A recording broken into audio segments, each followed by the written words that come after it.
I was a junior attending Morris Brown College when I heard my first motivational speaker. My business professor invited him to come speak to the class to talk about what it means to be successful.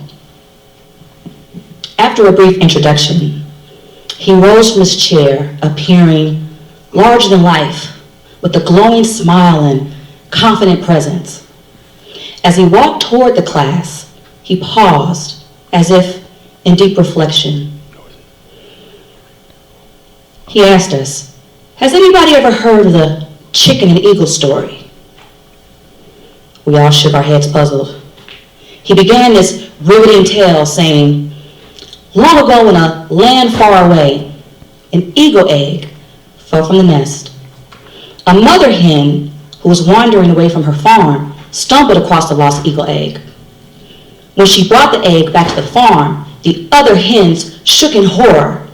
They said, 'This is an eagle egg. If this eagle hatches and knows he's an eagle, he'll rule over us.' The mother hen stood firm, so collectively they decided, in order to ensure their safety, they would make this eagle believe he was a chicken. When the eagle egg hatched, the hens nurtured this eagle. They taught him how to have chicken aspirations, chicken behaviors, and chicken thoughts. When the eagle would struggle to adapt, the hens would reassure this young eagle that if he worked really hard, he would become a chicken just like them. As a result, he would hide his beak and hide his feathers. He would practice walking like a chicken, talking like a chicken. Eventually, he was able to even have chicken thoughts. As he grew, he became proud of who he was because in his mind, he truly believed that he was indeed a chicken. Then one day, in the clear blue sky, he sees this large, beautiful bird. And he says to himself, "This is the one shot I have to prove that I am a chicken." The large bird sees this young eagle, and he comes down to the farm and says, "Hey, what are you doing?" The young eagle replies, "What do you mean, what am I doing? Can't you see? I'm a chicken." The large bird replies, "You're not a chicken. Your wings weren't meant to fold, and you weren't meant to cower. You're meant to be in the sky. You were meant to sit on huge, beautiful mountaintops. Son, you're not a chicken. You're an eagle, just like me." The guest lecturer concluded with, "Many of you have been taught your whole life to live like other chickens, exist with other chickens, to think like other chickens. Many of you have been raised by chickens, taught by chickens. You may even have some chicken friends. But I'm here today to tell you, that's not who you are. You are an eagle." The whole class erupted in applause. Not everyone. Now don't get me wrong. I thought the eagle story was beautiful. Because when I heard it, I immediately started to think about the chicken classmates that bullied me in school.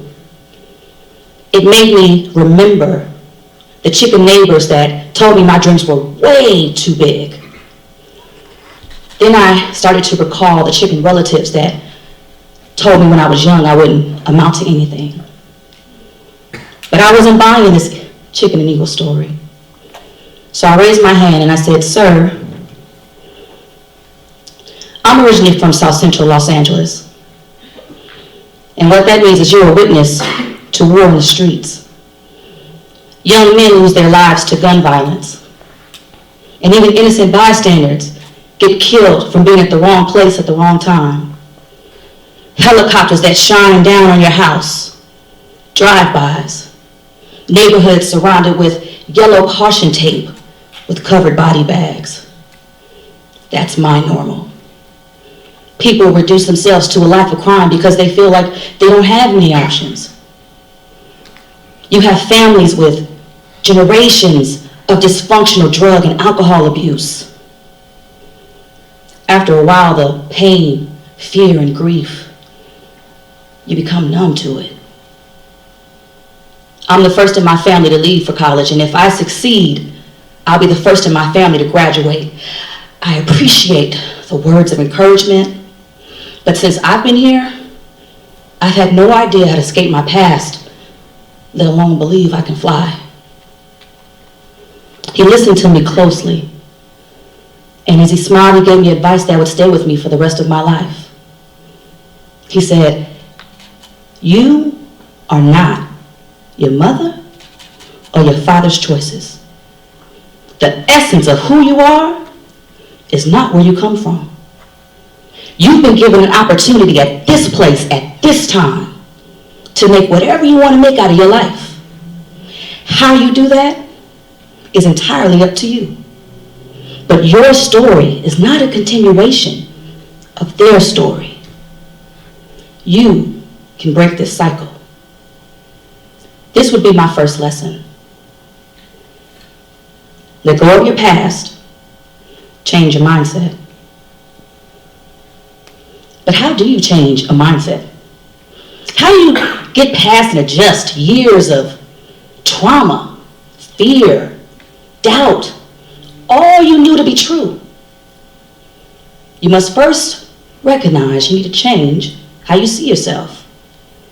Realizing the one person that you were in the past does not require the person that you have to be. This makes you more self-aware. When you realize why you need to change, the good that will happen when you change, and the impact it'll have on your life, you start to make the moves to want to move forward. It becomes easier when you look in the mirror and you visualize the future you, the new you that you want to become. You start to see yourself as an eagle, and that makes it a lot easier to get off that farm. Leaving South Central Los Angeles to Atlanta, Georgia, I was labeled a first-generation college student. It would be years before I understood how condemning that word and description is. First-generation college students are the first to drop out of college and are the least likely to graduate. Studies have shown factors such as socioeconomic hardship, academic challenges, struggles to adapt to a college culture, financial hardships. Some studies have even said survivor's remorse is the reason why first-generation college students don't graduate. Through the support of faculty, family, and friends, I was able to successfully graduate from Morris Brown College, cum laude. I would then move on to pursue a career in higher education. I believe that education was a great equalizer and that it allowed people to change their lives by achieving their educational goals. And I desperately wanted to be a part of that journey. Years later, I would become a doctoral student. And as a researcher, I wanted to study the underdog. African American males are the lowest demographic to graduate from college. I wanted to know, why is that? How did this particular group get left behind? My research showed that African American males were not getting the proper support they needed to be successful on campus, be it lack of faculty mentoring, poor academic advisement, improper career development. Here you had a group of men that were eagles and they were ready to soar. The problem was, many higher education professionals felt it wasn't their responsibility to teach them how to fly. There was a misconception that if they were truly eagles, they should already know how to fly or quickly adapt like the other eagles. By not addressing or even acknowledging the systemic barriers that these men faced in elementary school, middle school, and high school, universities and college failed to support and provide a nurturing environment that this group so desperately needed. This would teach me my second lesson. If you don't know how to fly, gather a team that will teach you how to do it. When you've identified the person you want to become but have no idea how to get there, You have to be vulnerable and humble enough to ask for help. Ask yourself, who can offer me insight to help me achieve my goals? When you ask for help, this opens doors and provides assistance, allowing you to achieve your goals much faster. Going at it alone means that you're going to have to experience several trial and error setbacks, which will take you longer to achieve success. You also want to constantly evaluate your circle. Who are you allowing to speak to you? What are they speaking to you? Are they supportive of your goals, or are they negative? Growing up amongst chickens, even eagles have a hard time detaching themselves from the farm. In order to achieve success, you have to understand the people you surround yourself with will influence how you see yourself. The team that you create will either help you achieve your dreams or deter you from even having them.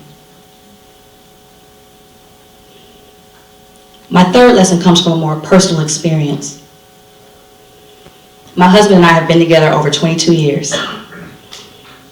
Now, I'm not going to say that our marriage is perfect, because it is deeply flawed with mistakes and hard lessons that we had to endure to become the loving and supportive partners that we are today. We did what we thought society showed us we should do. We got an education, then we got married, we bought the beautiful house, had a nice picket fence in the back, even put a cute dog in. We had a life that many would admire. So it wasn't a surprise to anyone when we announced we were starting to plan to have a family. When I got pregnant, I was so excited. I was nervous, but I was excited. Every day at lunch, I would go off and buy little baby clothes, and when I would come home, I would doodle possible names. I would visualize the baby with his eyes and my teeth.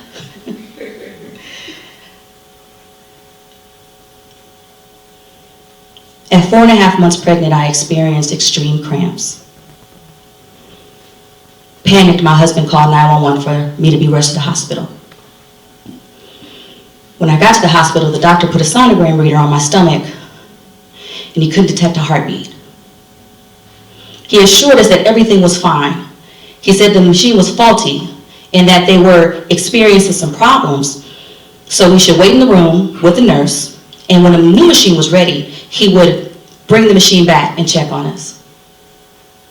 As my husband and I waited in the room for several hours, I would continue to experience extreme cramps. The nurse refused to let me leave the bed, so when she went to refill my water jug, I took that as an opportunity to go use the restroom.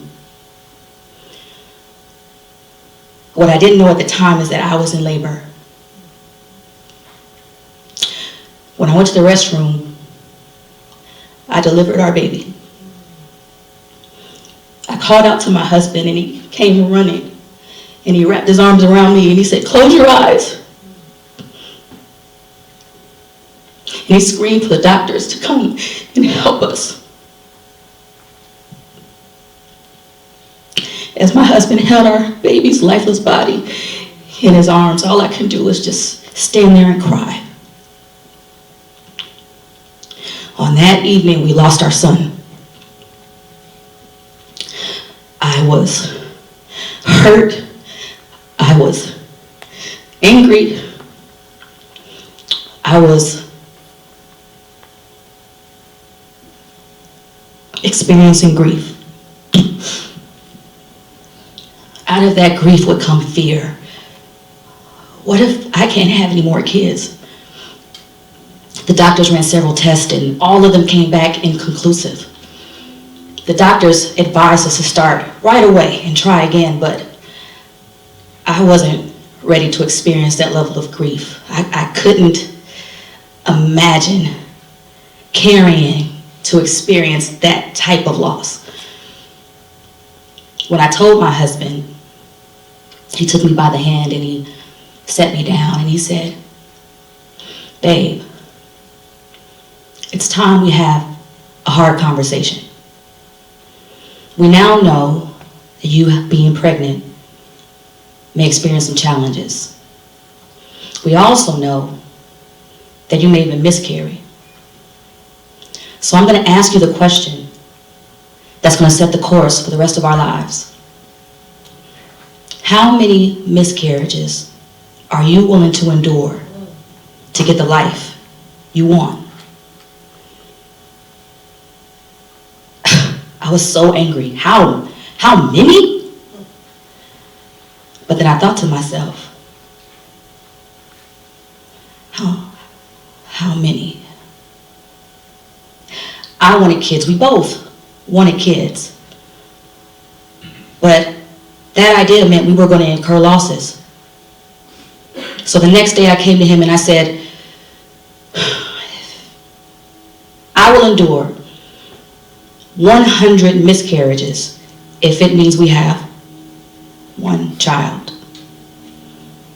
He gave me a big hug and said, 100 it is. 3 high-risk pregnancies and 3 beautiful girls later, my husband taught me my 3rd lesson. Out of success comes from failure.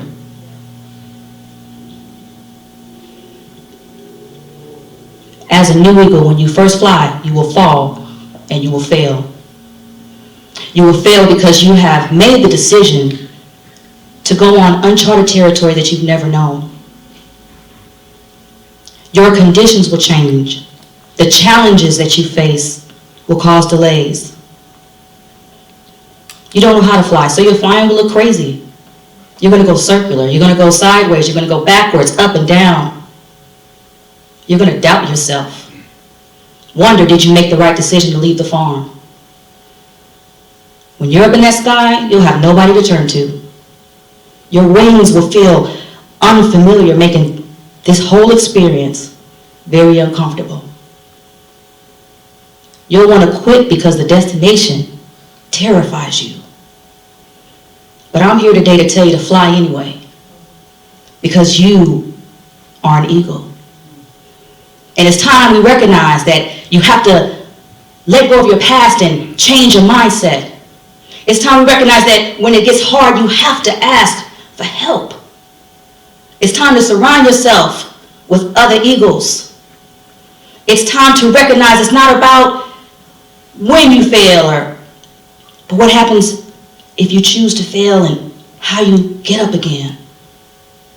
We don't need a blueprint to achieve success. We just need to recognize we need to go out on a journey of self-discovery and be willing to learn how to fly.